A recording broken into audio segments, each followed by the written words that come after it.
Дауыл. Дауыл анимациялық студиясы ұсынады. Сәлеметсіз бе? Кешіріңіз, көкөністер қайда сатылады? Сәлеметсіз бе? Тура жүріп соға барыңыз. Рахмет.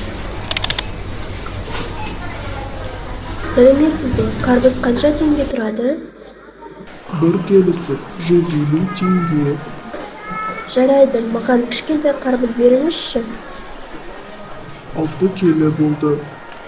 6 kelisi 900 tenge тұрады. Қалай төлейсіз? Картамен төлеймін.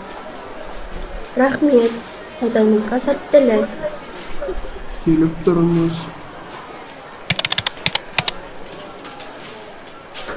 Мына кәмпит неге сонша қымбат? Өйткені бұл шетелдік кәмпит. Ал мұнда отандық кәмпиттер бар ма? Иә, мына кәмпиттер отандық.